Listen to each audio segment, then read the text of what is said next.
All right, everybody, welcome back. Thank you so much for tuning in. There I am. If you're wondering exactly my musical choice for the lead-in, you're talking about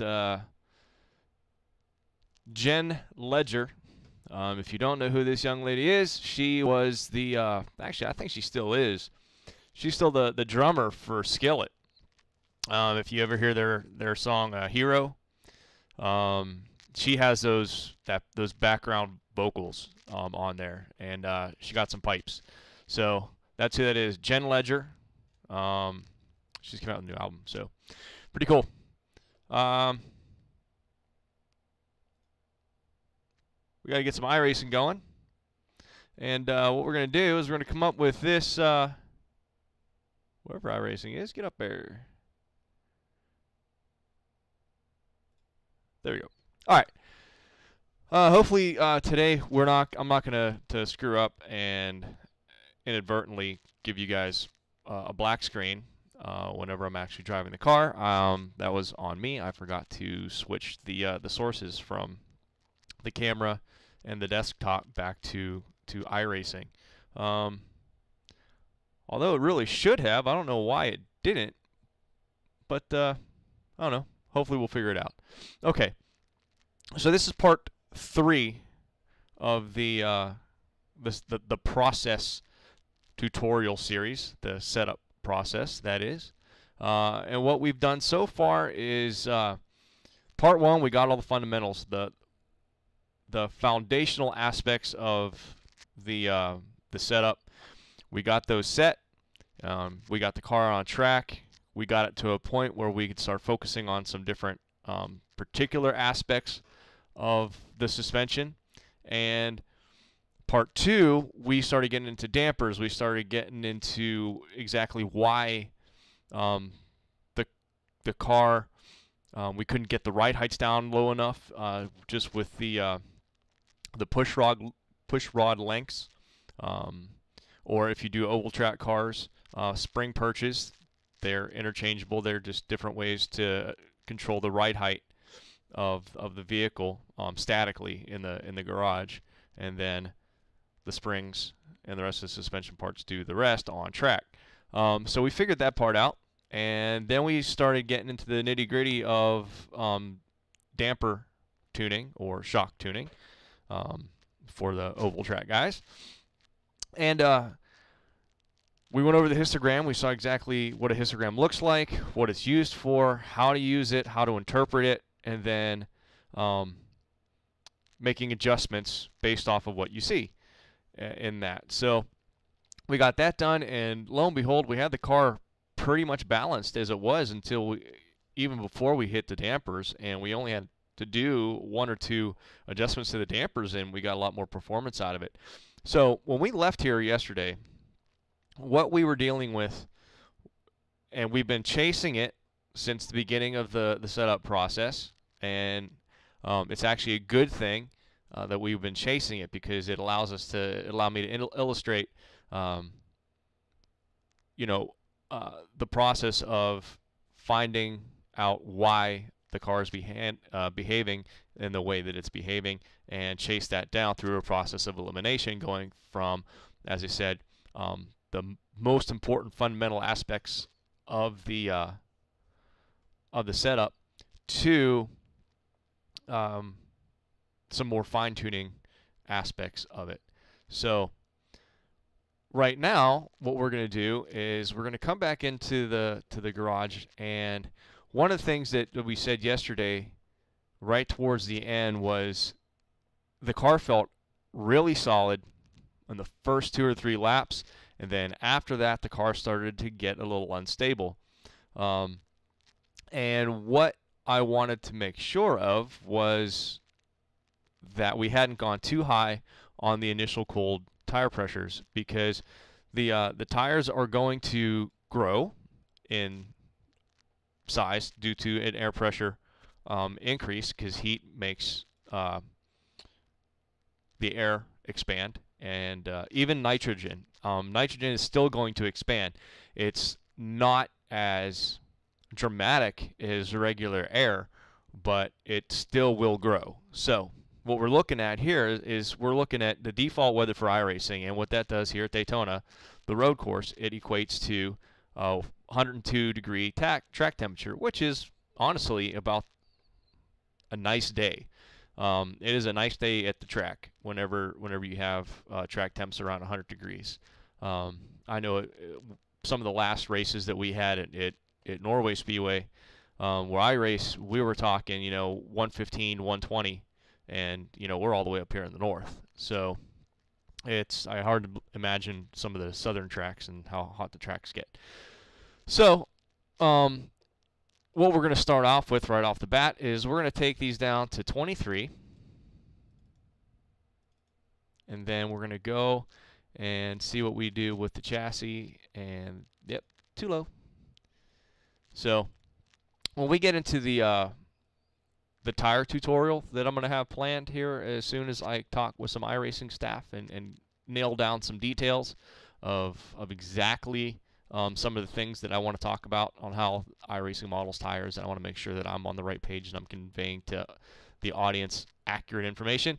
We're gonna start to show how racing tires are very, very sensitive to air pressure versus, or I should say, in regards to how they affect the ride height and how the tires can expand and compress and things like that. So we're going to get into that too during that time. So whenever you change the tire pressures on these racing tires with relatively pliable sidewalls, if you want to say that, then you're going to start getting into seeing how much it affects the ride heights and things like that.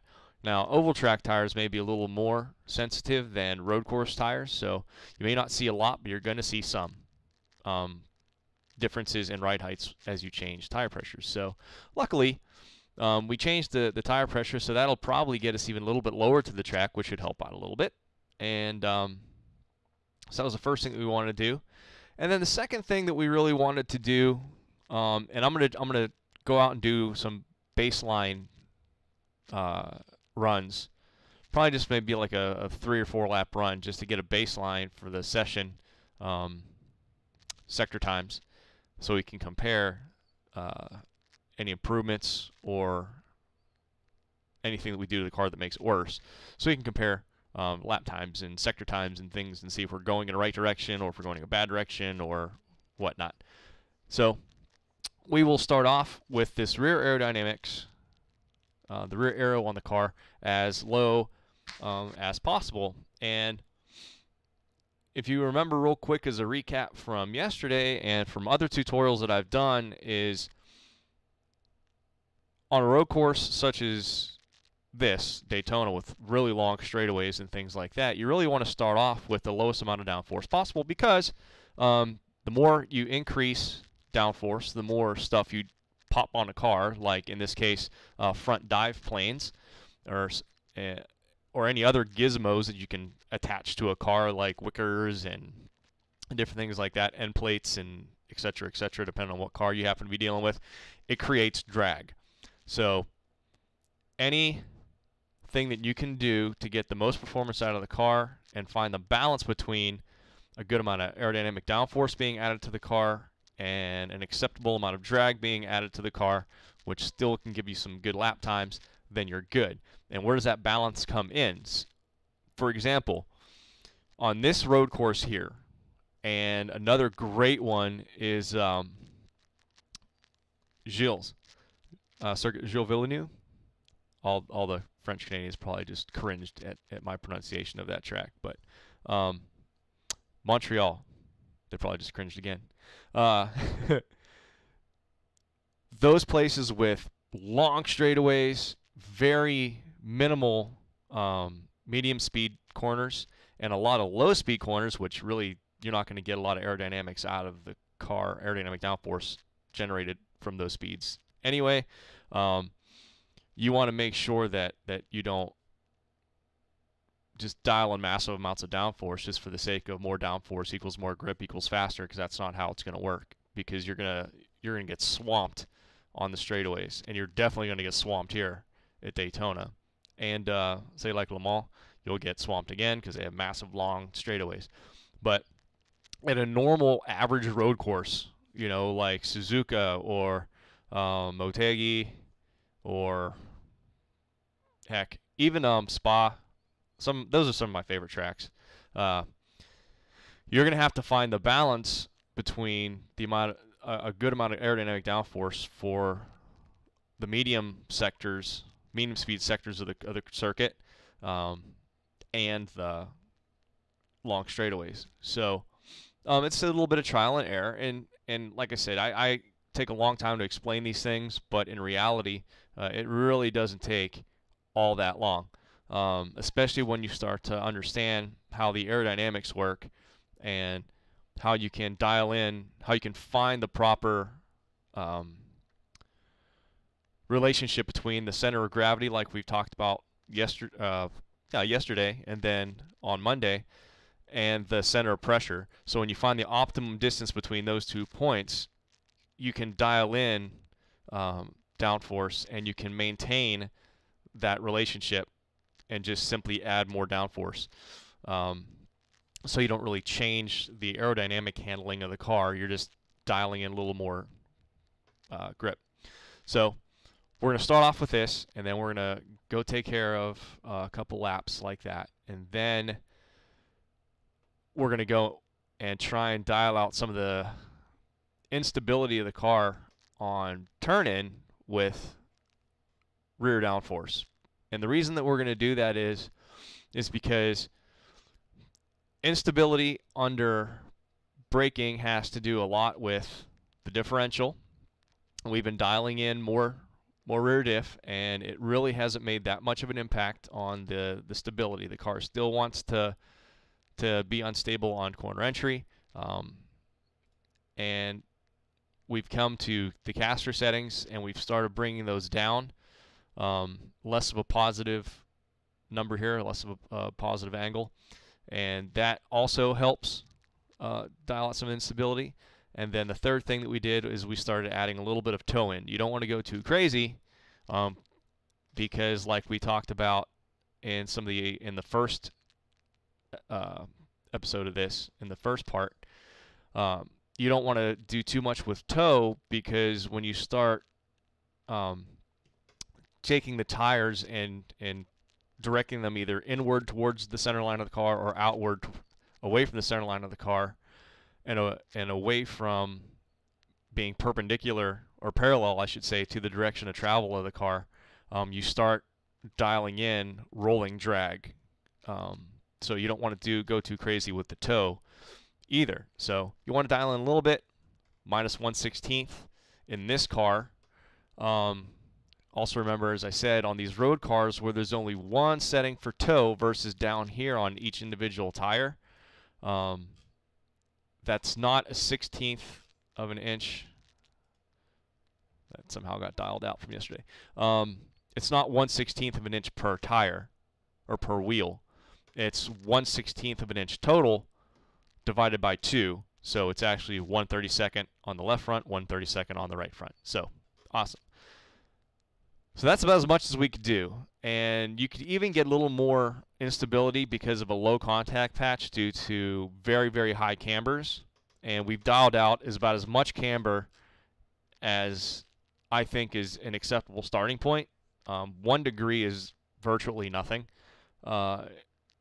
in relation to some of the stuff that people are racing. And so start out on the low side, like I said, and then we'll work our way up. But you have to get a good baseline first, so that's what we're going to do. So after all of those things, after we got the foundation of the setup acceptable, we still can't dial out that instability. So we've even gone massively forward on the brake pressure. So again, we've done about as much as we can with some of the detail settings. So the only thing left that we haven't really messed around with is the aero. So we're going to do that. So let me come back over here to OBS and make sure that iRacing is enabled, and it is. And turn that off. Turn that on. Okay, so what I'm going to do is I'm going to load up iRacing, and I'm going to make sure that the is that part 3? Yeah. I'm going to make sure that it comes up on the stream.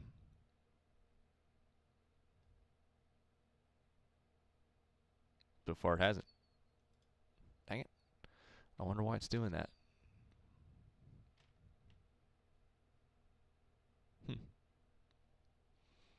So let me double check also on the app so I don't have to keep alt-tabbing out of different things. So bear with me here for just 1 second.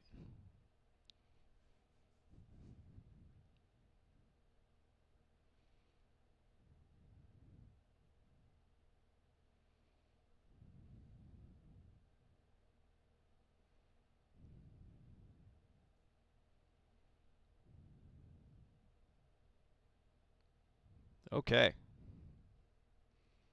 We there yet? It's still loading. My phone is very, very slow. Okay. Perfect. All right, awesome. Good. We're set. All right, so let's take this beast out on the track. Telemetry is activated, so we are recording. So let's go and see what we got. This may suck because yesterday before I went out, I made the, I had some foresight and turned a couple practice laps before we went out. Also, another thing that I did today is the in-sim sound may be a little more prominent in the stream.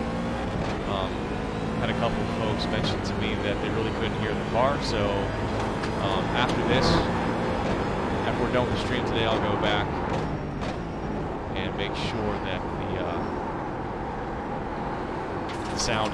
the sound balance between all the different inputs are good. So again, still dialing out some of the bugs. So here we are. Like I said, the car feels great.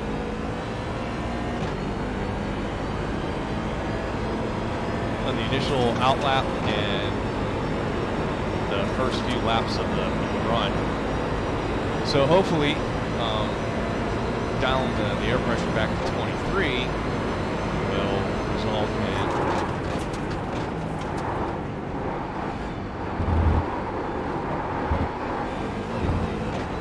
will result in a little better overall stint handling wise.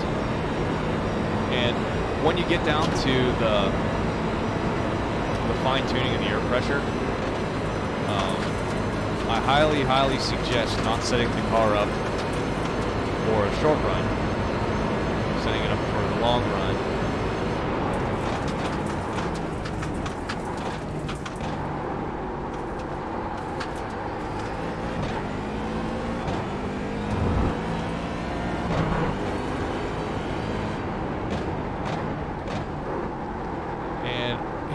Here's a little interesting thing for all of you oval guys.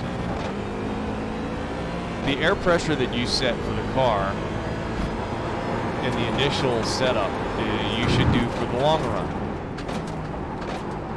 However, you should also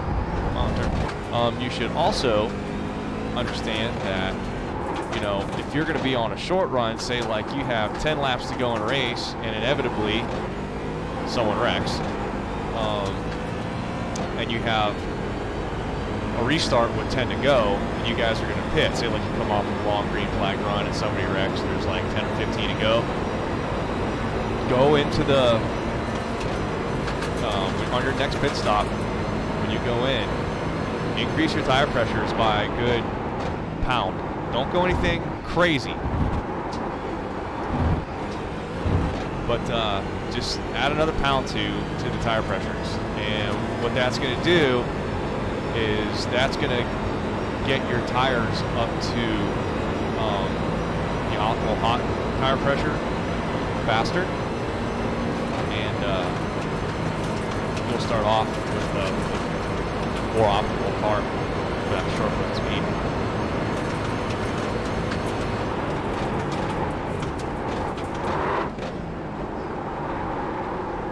Well, from yesterday, the 23 PSI seems to be a little more stable, but the car still wants to, as you can see, the ass end wants to wiggle on us. Every time we come into the 100 or heavy braking zone, the ass end wants to wiggle. It's great if you're in Vegas, but it's not great on a racetrack.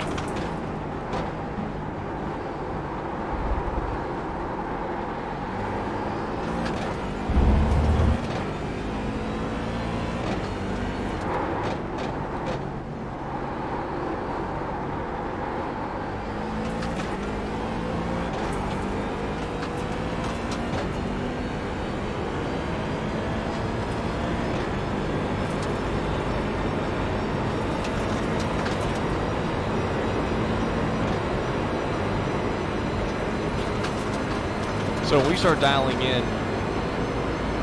rear downforce, you are going to start to see the straightaway speeds dip. Okay. And one of the other things that you're going to have to realize is that this is helpful if you're on a team. You can get like 5 guys out there.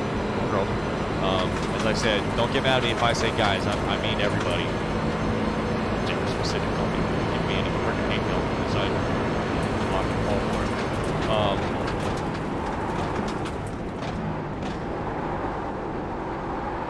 it. You can, once you start dialing downforce, remember, downforce also increases drag. And when you start increasing drag, you're going to have to go back and you're going to have to tweak the top gears, so you get a little more pull. So that's something you have to remember whenever you're in a place like Daytona Road or Mall or wherever, and you start dialing in more aero downforce. You're going to have to go back and you're going to have to revisit the gearing.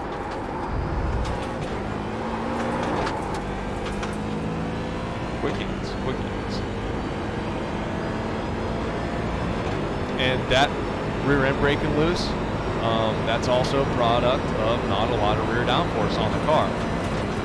It's powerful. There's a lot of torque being thrown through the drive line.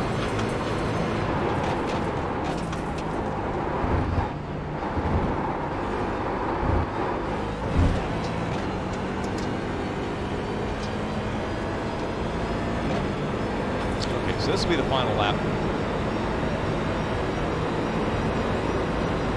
Got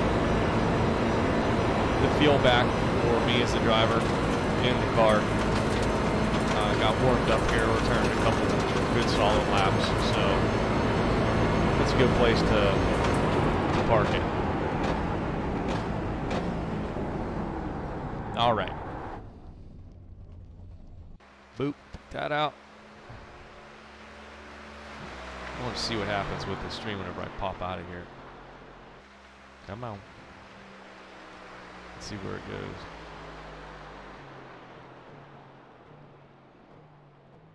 My cam went. Huh.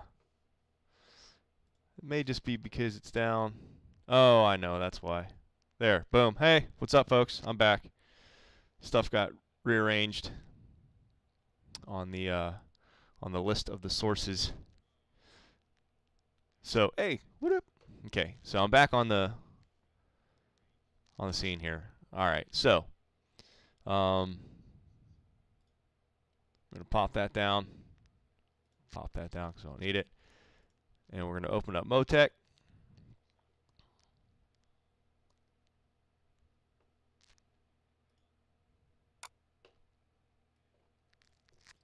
Bring the Motec back into the. Okay, this like, don't yell at me. You're all snarky. And I forgot to reload the. Let me turn off iRacing here. There, boom. I will change that back. I swear to you. As you can see, it's taking forever to load, and like I said yesterday, as you go and have telemetry set up automatically through the little program Mu, you're going to amass massive amounts of files, telemetry files, and they're going to bog your loading time down a lot. So, all right. So here we are, and like we were talking about yesterday, the compression through the front is a lot more than it was yesterday, because we went down even a little further on the spring rates to try and balance out the dynamic balance of the car, and this is the result. You can see going through the corners that the front compresses more than the back, and then you can see it through. That's turns 1 and 2, and that's turns 3 and 4. And even a little bit as soon as you go through the dog leg on the front straight, it gets a little out of back. For some reason, the rear goes lower than the front on the front straight. That's kind of crazy. But and then you can see here the front splitter is still pretty low on the front.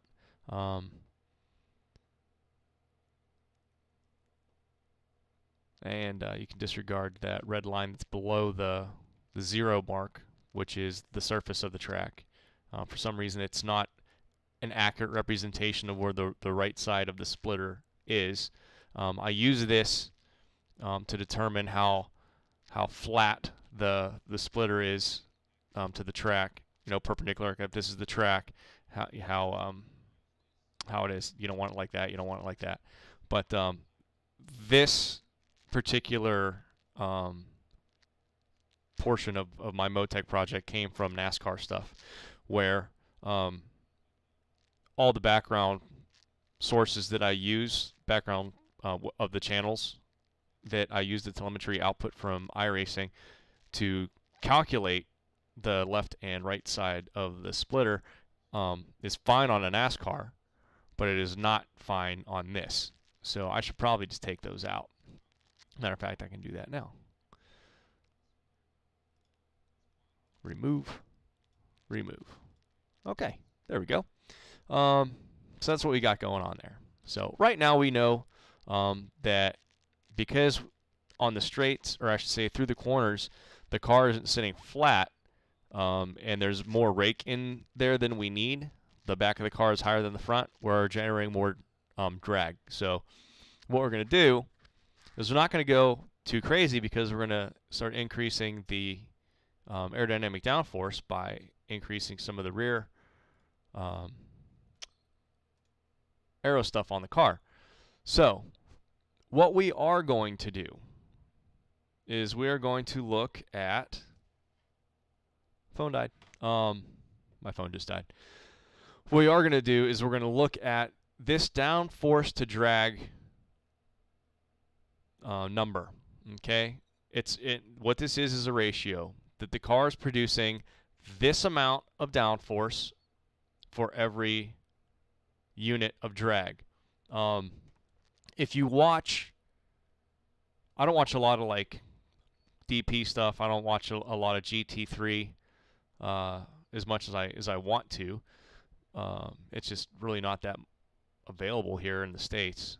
But I know CBS Sports has sometimes you can get some like the Aussie stuff and Aussie supercars, and it's like European GT3s and GT type races. So I try and catch those whenever. But if you're definitely watching Formula One, you are going to hear the phrase points of downforce. Points, like point. In this case, I don't know what the hell that even was. I have 5 dogs, if this is your first time tuning in, and there's dog hairs everywhere. 2 of the dogs are huskies, and we're just finishing up summer, so they're just finished shedding. So there's husky fur everywhere.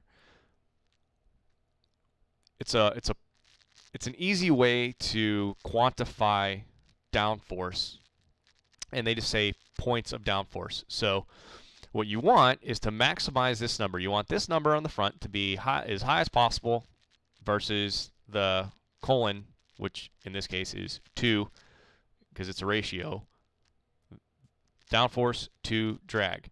So for every point of drag, you are generating this much downforce, this amount of downforce points. So for every 1 point of drag, we're getting 2.897 points of downforce. And you can see, watch that number change. 2.906, 2.913, and it keeps going up. And then you get to the point, all right, where, and this is where the efficiency of whatever aerodynamic gizmo that the car may have on there is going to look like. Okay, so P6 generates 2.897, right? Watch that number. It's going to go up, and then it's going to start coming down. 906, 913, 918, 922, 25, 26, 25, 22. You see how that goes up and down? So looking at it, you can go, that's pretty good, all right? That would be the maximum number of that. However, we need to compare.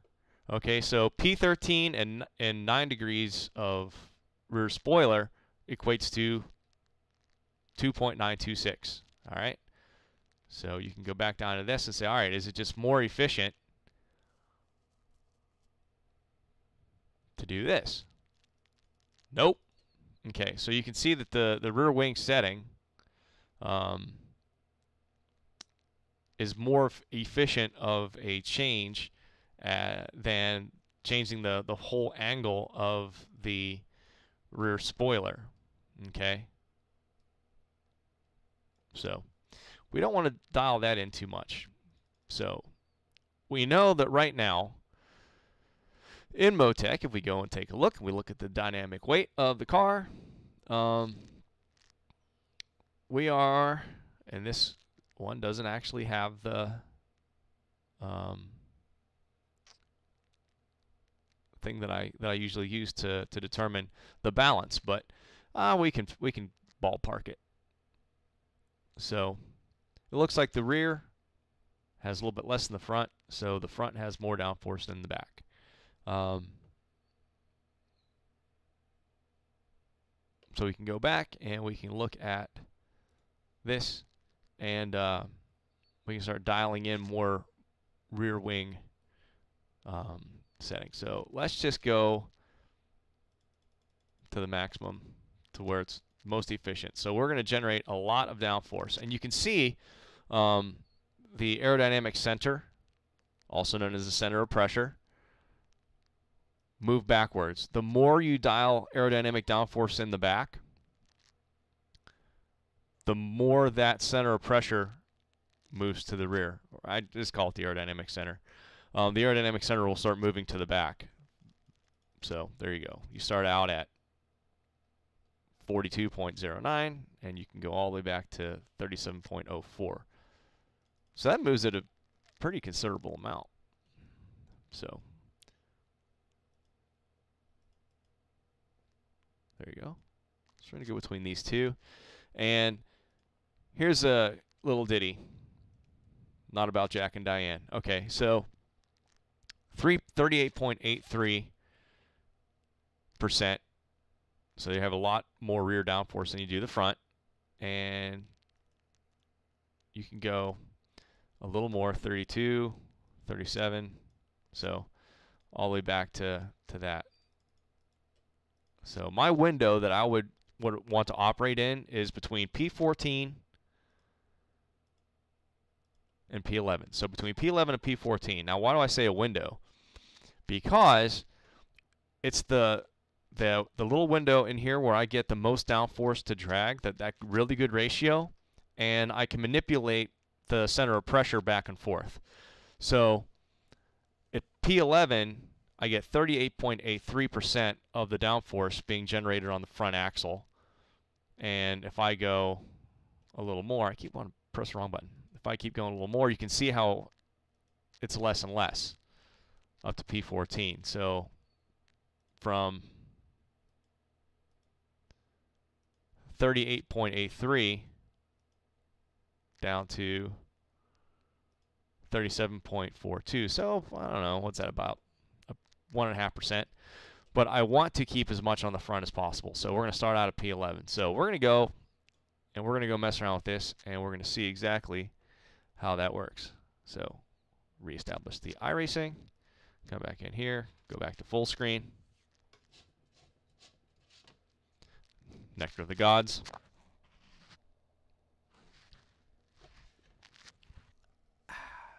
Refreshing.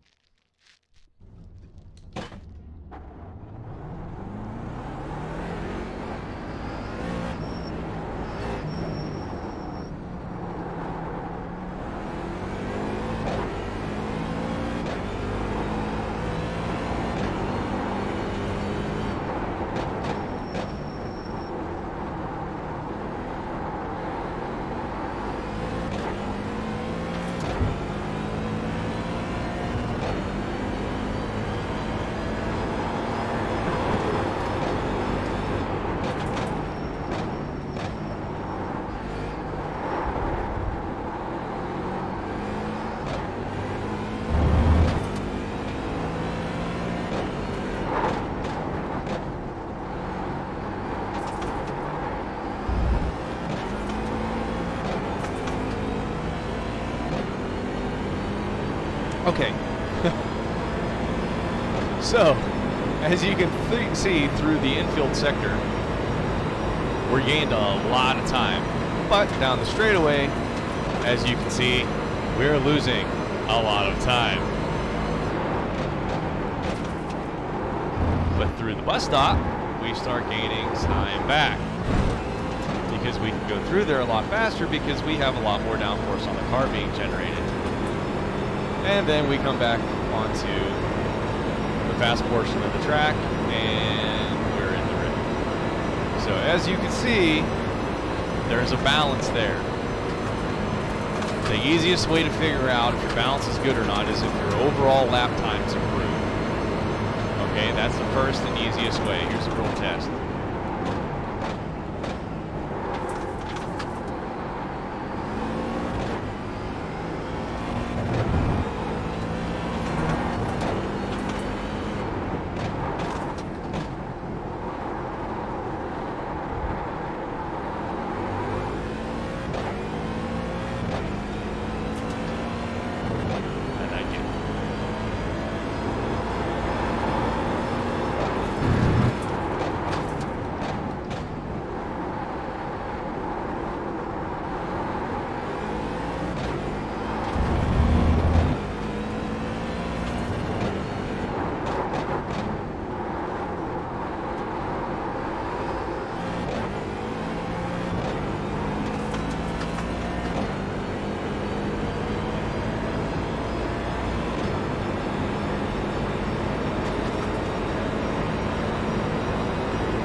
See, we're not really hitting our RPMs like we were before.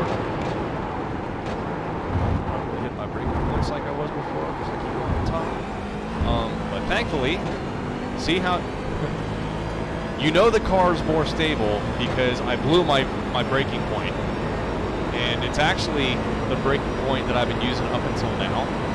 But that was actually my normal braking point during the race. There's like the number boards, and then there's a pole. There's a light pole there, and I use that light pole.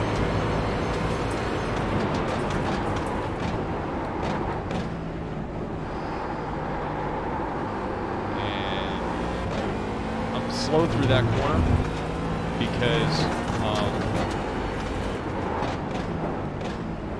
I'm using the braking points from the setup process over the last couple of days when the setup wasn't very good. And now you can see I use the same braking points. And just like yesterday when we made all those really good adjustments, the car just stops. Speaking of stopping, stop.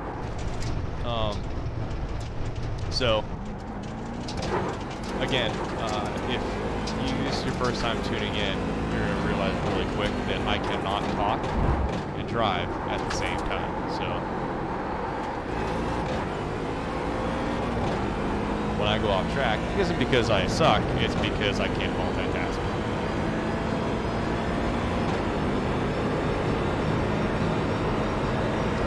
So there's a lot of stuff that comes in with this kind of aerodynamic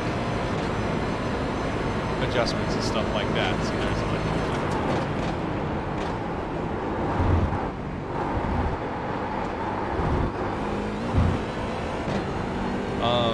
because yeah, we dialed in more drag, and that's all fine and dandy, but we're by ourselves. So when you're in a pack, you know, if you're running the 24-hour Daytona, there's cars all over the place. You may be able to get away with that because you're going to be in the draft, so that may help out a little bit too. Or I should say the decrease in straightaway speed may not be as crap as they want to stop it like now. Now that we've made the adjustment, so it's going to take me a while to get used to the new stability of the car and the braking point. So as you can see,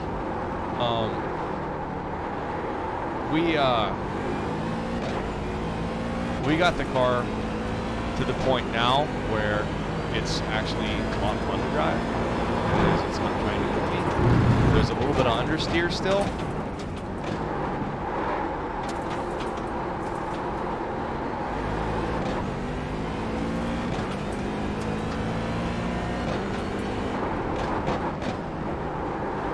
And that kink in the infield, that high-speed kink, the understeer that you're feeling there, which was a lot worse than what it was yesterday and the first run, that's aerodynamics. Okay, that's the input, or that's the effect that aerodynamics have on the car. So that's how you can tell. I mentioned this the other day. That's how you can tell exactly whether or not the car is dynamically balanced as far as mechanical grip versus aero grip. Okay, so you can actually dial in some aerodynamic understeer, especially in this car where you really have that's it. That's really all you can do. You can throw front diplanes on this thing and move the center of pressure way, way, way forward, but it's not necessary because you're going so fast.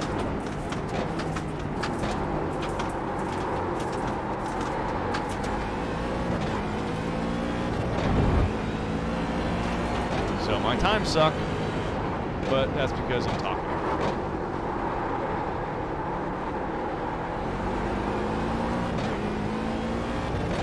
So you'll see it going through here again. I'll hit this like I want to. It still tracks out a lot.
You can see just how much more drag there is on the car because I'm really not tapping out fifth gear like I was before.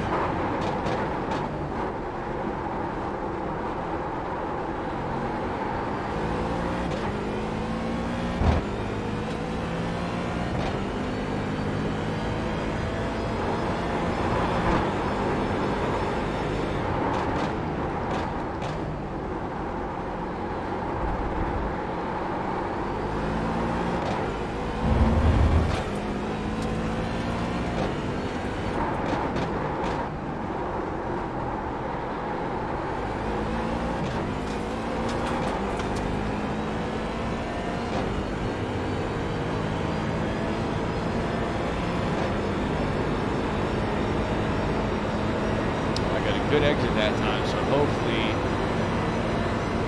we'll carry the speed all the way down and it won't start tapering off. So that's good.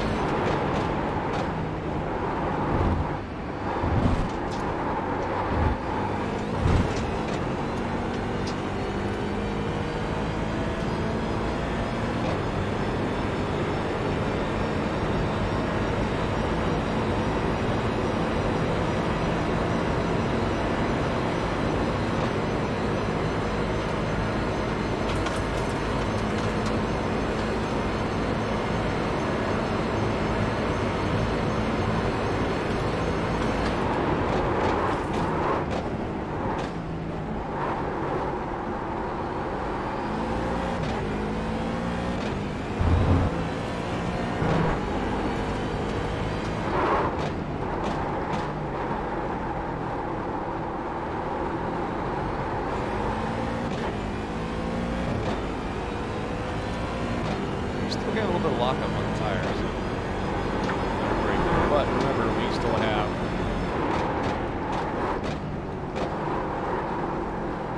%60 brake bias dialed in for anything too.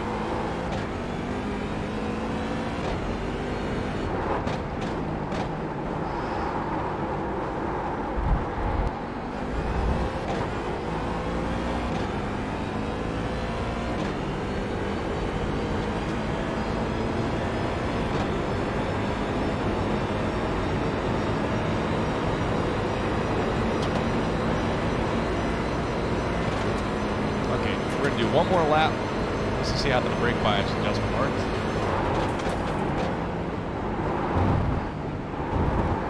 And a really good friend of mine, whenever I first started racing, he told me how to set up brake bias. He said, you set it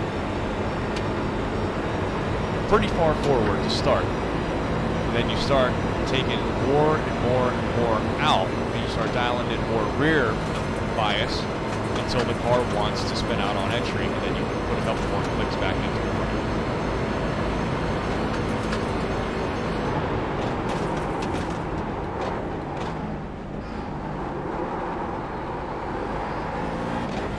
You can see that the brake was a little more efficient there. It's starting to get more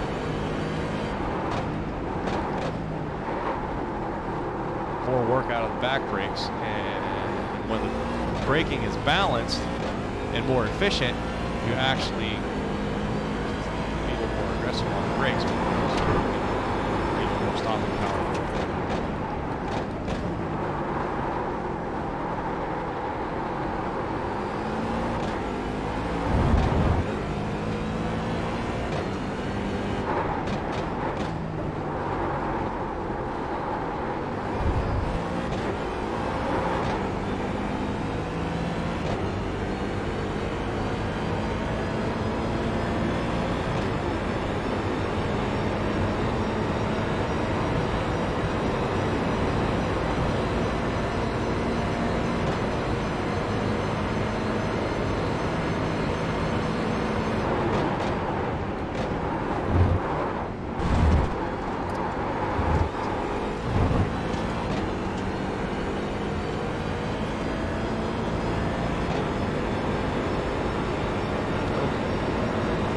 So we're not going to pull in the pits. We're going to use this time as a new baseline.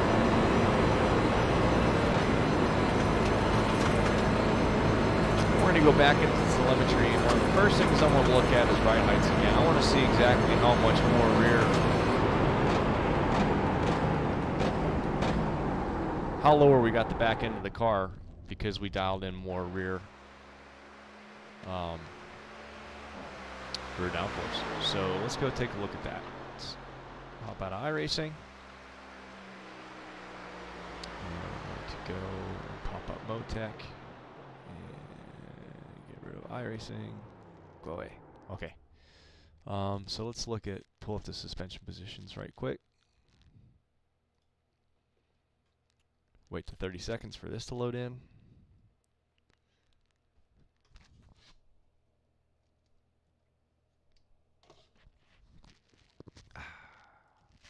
Refreshing. Okay. So as you can see,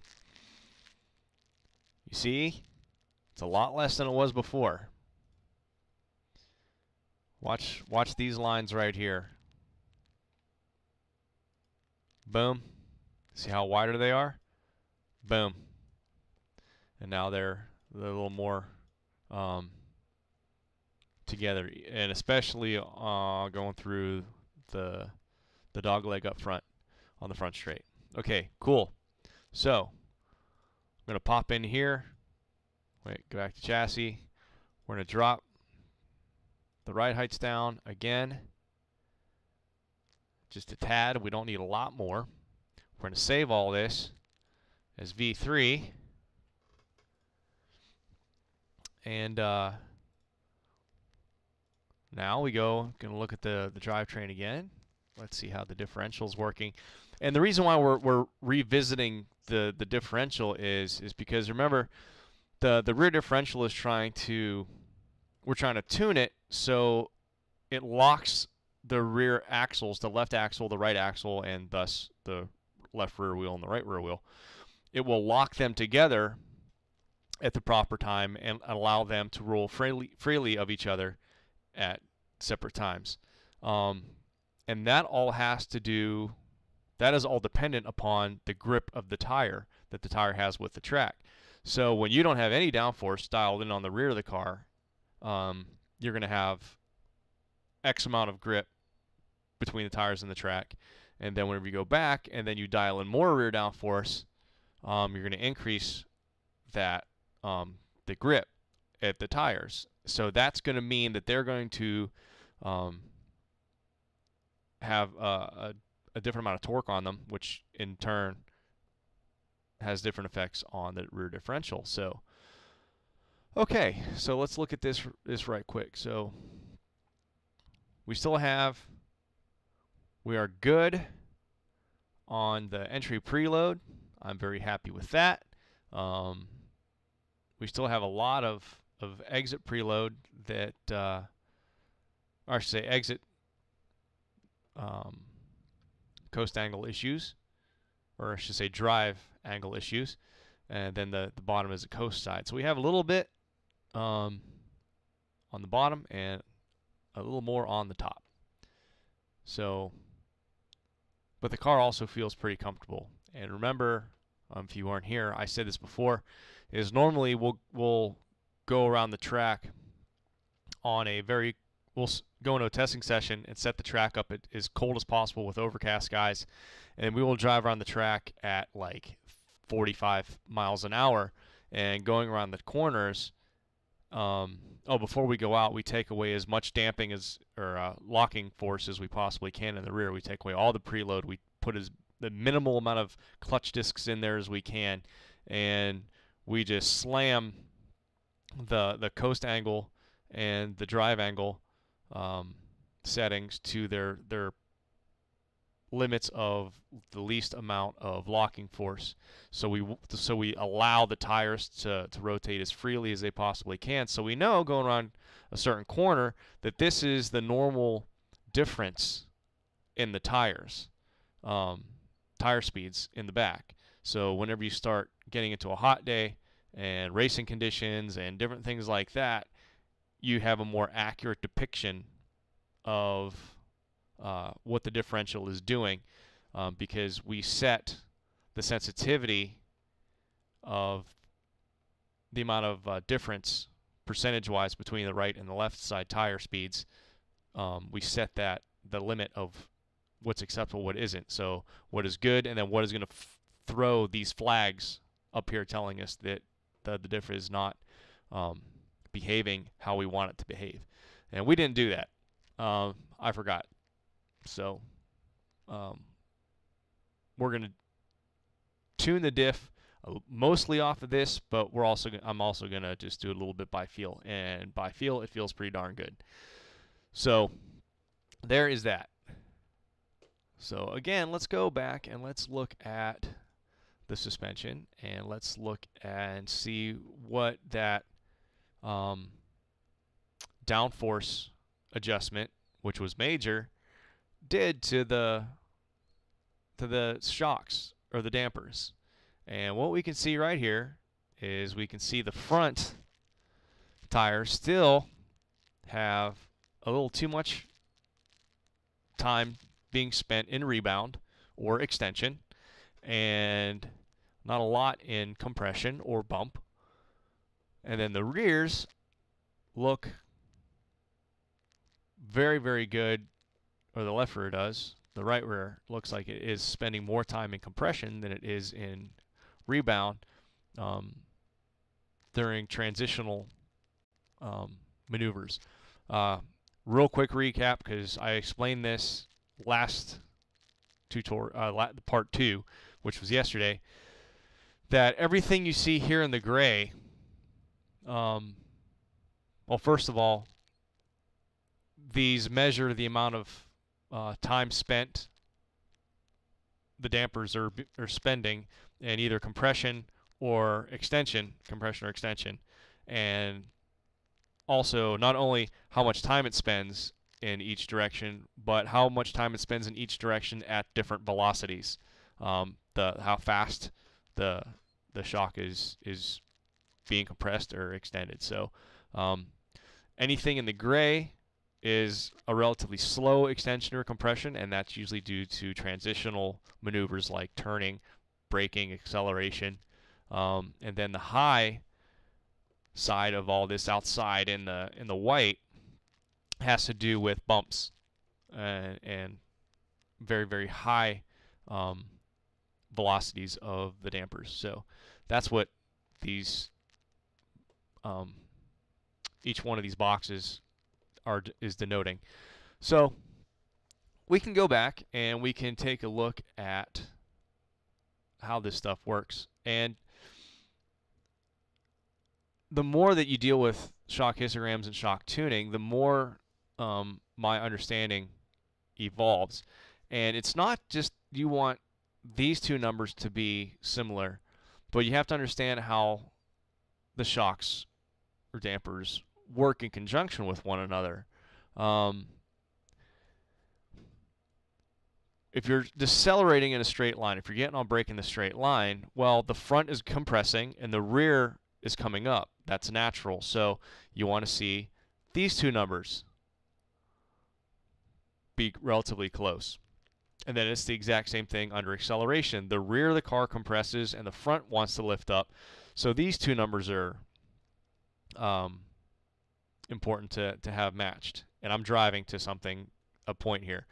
Well, when you go to the left or to the right, say we're going to making a right turn and the car's rolling over to the left, that means the left is compressing. The right dampers are compressing, and the left, right turn, the left side is compressing, and the right side is extending. So the left dampers are going to be in bump, and the right are going to be in rebound. All right, great. That was 30 seconds of auctioneer explanation. What does this mean? It means essentially you want all of these numbers, all of them, as close as possible. So all the low numbers, you want them to be as close as possible, and all the high numbers you want as close as possible. And I found that actually on a website that went into shock tuning, and it was using histograms to do that. So, all right. So let's just see where we mostly are. We're mostly at 26, 25, 27, 27. So let's start bringing up the front bumps. Let's see how much more we have adjustment-wise on those. We still got a little bit. So let's go up to 12, 12, 13 for good measure. The heck with it. All right, so we know we need more low speed bump on the front, and the right rear needs a little more low speed rebound. So there's low speed on the right rear. Bump that up a couple. And let's take a look at the high speed stuff. 24, 25, 24, 25, 24, 22, 23. So it looks like the left side dampers need more bump. So let's go do that. High speed, compression. 1, 2. High speed. 1, 2. Oops. No, you stay there. High speed. Good. Apply. All right. So let's. Oop. Don't save because we made big adjustments. So let's see what we can do as far as the compression. Well, we still have like 3 more things here. So let's just give it a shot and see what happens. And since you increased, remember how I said we're good on the preload, okay? But you don't want to dial in more than you absolutely have to. And since we went from 6 to 8, as far as the clutch friction faces, I'm never going to choose this car again for a tutorial because I don't want to repeat clutch friction faces over and over and over again.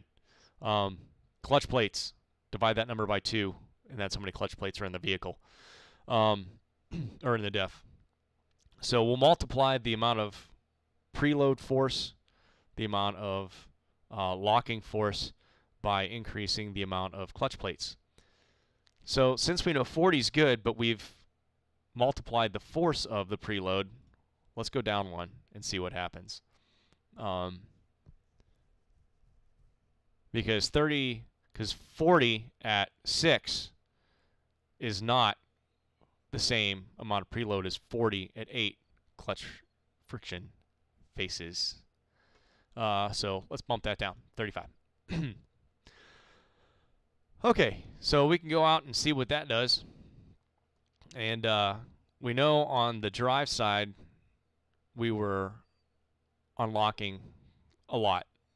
So I know I said we'll just do it by feel, but when I came back in here and saw that we were only at 6 and we still had like 3 more settings to increase, I got to thinking maybe the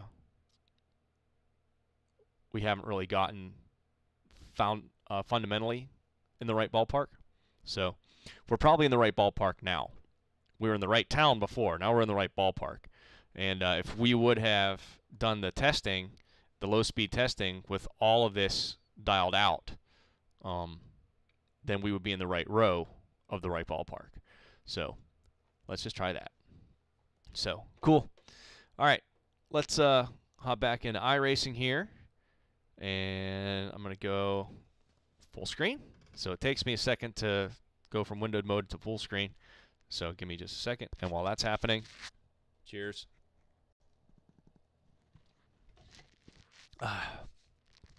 So, again,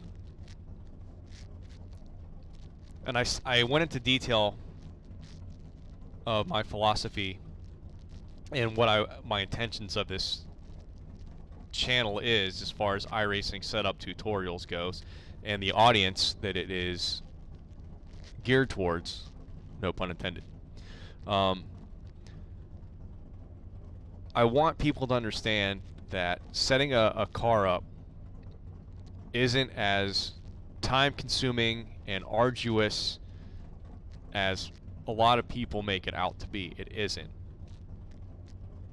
That just came out of my mouth on part 3 of like a 5-hour-long series of tutorials. So you guys may be sitting there going, you're full of crap. We've been sitting here forever listening to you ramble on about setups. And like I said a couple times before in part 1 and part 2, it takes me a lot longer to explain it to you and to show you how to do it than it is after you learn it and understand it. You can just go in and you can say, this off, click, click, click, click, let's go try that, run 5 laps, and be done. That's 10 minutes, most, just to do a differential adjustment.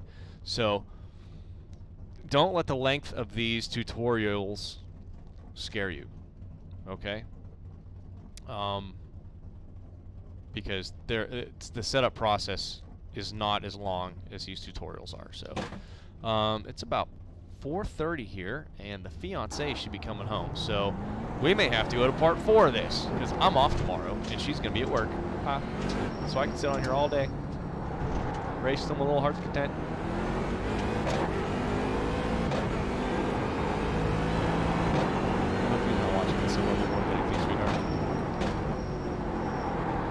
get the wrist pressures.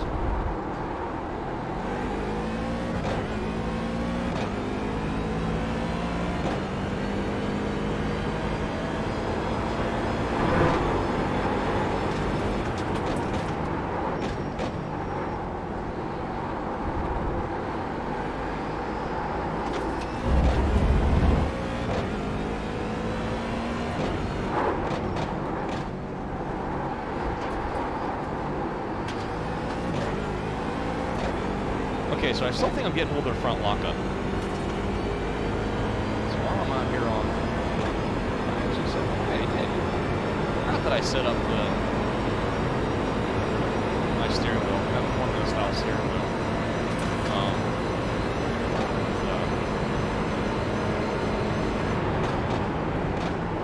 Input for brake lines.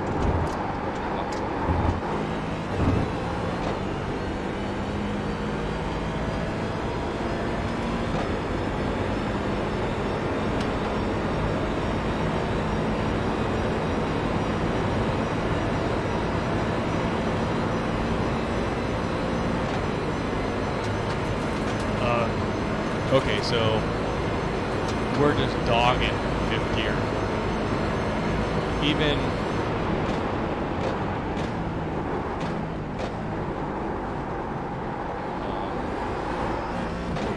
taking in consideration that we are going to be in traffic with a little bit of drag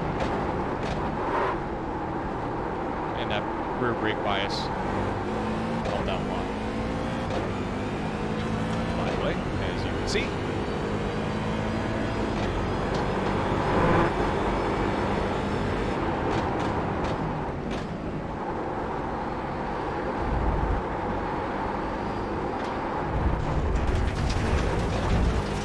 that makes me mad. That was gonna be a good lap.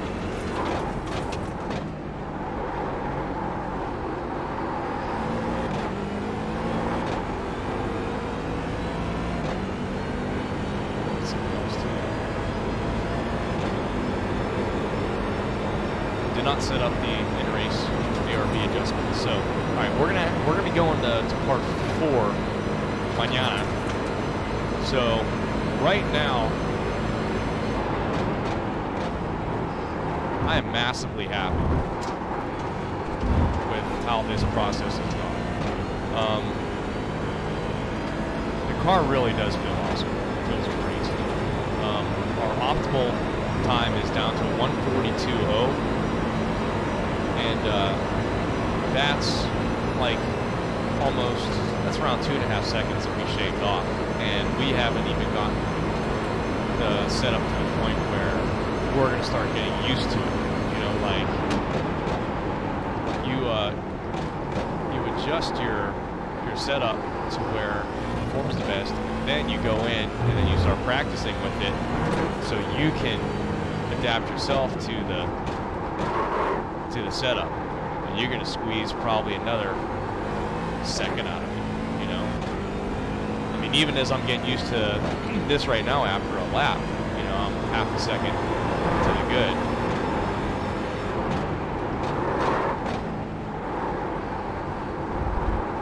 I'm probably taking the wrong line from there too, which is why the exit's so foobarred.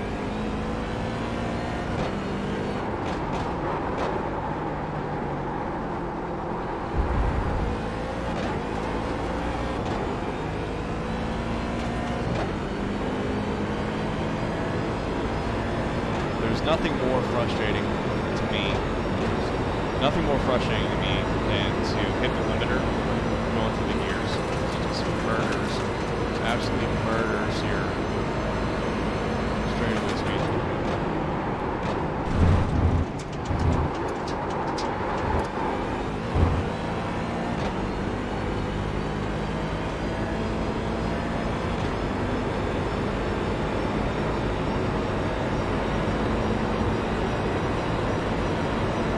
So what are we going to do tomorrow? We're going to do one more lap. We're going to pull it into the. We're actually going to practice pit entry. So nice lap.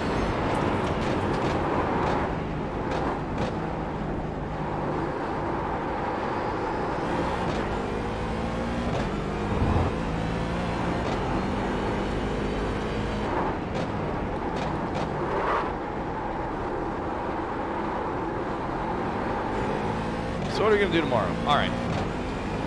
What we are going to do tomorrow is we are going to start messing around with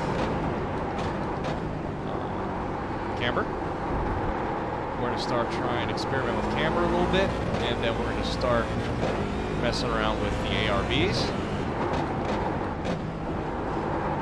Hopefully we're not going to have to do that too much, because we've done a lot of work to try and balance the car with shocks and springs, and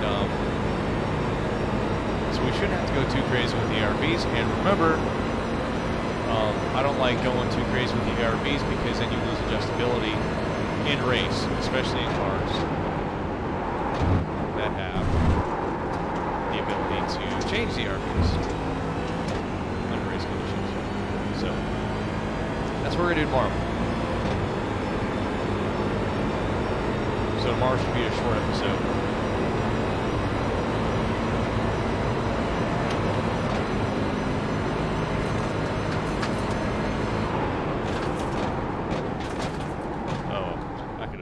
Stopped way later.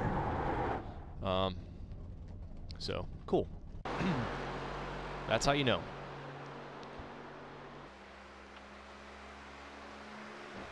Love the Skull Bandit. Okay. So we are going to save this as V4. Save. Okay. So right now we seem to be pretty good, and everything seems to be pretty solid. So we do have a little bit of understeer going through the center sector, right here, as a matter of fact, and not quite 100% sure if that's my line, me being impatient, or what, but the line is something that you'd be practicing for, you know, if you're setting up for a race week. But right now, I'm not really 100% concerned about time being gained or lost because of my driver line through a corner. I'm more concerned with dynamic balance and the fundamental aspects of the setup. So, just out of grins, let's come over here and take a look at telemetry, load it up again, and see, go through one more time and see exactly where we are as far as the tech of Mo.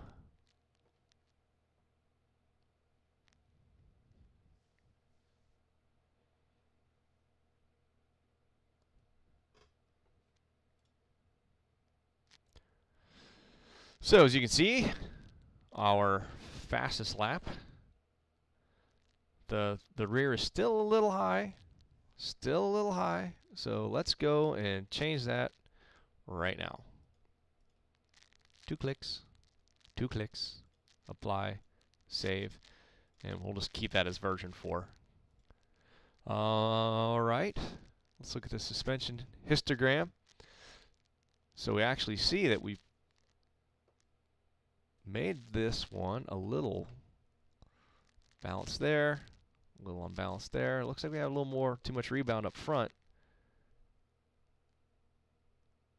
But these numbers are starting to come back in a little more compliant. So maybe go down a little on the front rebound, the left front low speed rebound. Go down 2 clicks. Save. I don't know if any of you guys have ever seen the Super Troopers. Enhance. Alright, so let's go take a quick peek at the tranny and the differential. So you can see we've really dialed out the exit pretty good. Or I should say the drive angles, and then the coast side still is a little left to be desired. So I'm going to show you pretty much exactly. Oh, and there was a preload flag that went up too. So we're going to pop that back up to 40. Okay, so we are going to get to the point where we're going to keep increasing this clutch friction, or the clutch plates, to the point where, because we can't go, I don't want to go down any further because I want a little bit of more angle into the coast side, but we're going to start getting down to the lower numbers of the drive side, and what's going to end up happening is we're going to have to go up on that so we can go up on that, increase the amount of clutch plates in there, so we can start dialing out some of the entry angles, or actually the entry issues with the diff unlocking when it's not supposed to be. And when that happens, we're going to start having the drive side under acceleration, the differential locked up too much, and so we're going to have to start increasing that.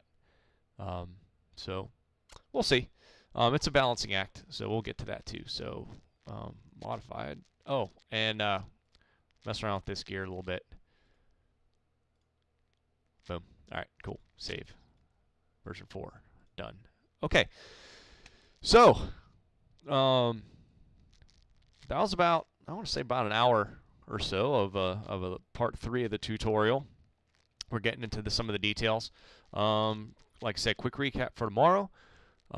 We are going to start messing around a little bit with the cambers, maybe a little more of the brake bias. We're going to start fooling around with the ARBs, maybe in one direction or another. Some of that instability on entry, you can increase the arm settings, and that'll introduce a little bit of understeer on entry. And for the exit, say like through that center section, we can increase the arms in the back, and that should help the car rotate a little bit more. So that's that. And other than that, believe it or not, that'll be it.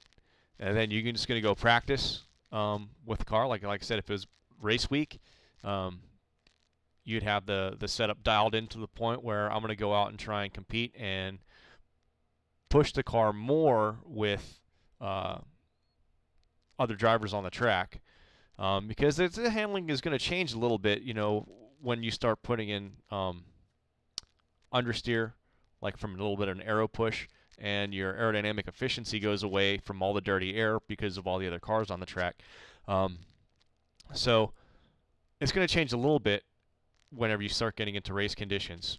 But as of the end of tomorrow's tutorial, I would be comfortable taking this car out onto the track during open practice sessions and things like that, and mixing it up with other drivers and whatnot. So that was the purpose of this setup process tutorial series, is just go from a baseline that you load up from iRacing to something that you're going to be comfortable going out in traffic and seeing how competitive you are, and then make adjustments from there. So that's about it. All right. So that's all for today. Again, thank you very, very much for tuning in. And if you haven't subscribed, please do so. Also tomorrow, I'm going to be doing the IndyCar Open soft race, which is at 4 o'clock Eastern Time, 8 p.m. Universal Time. So I'm going to be streaming that as well.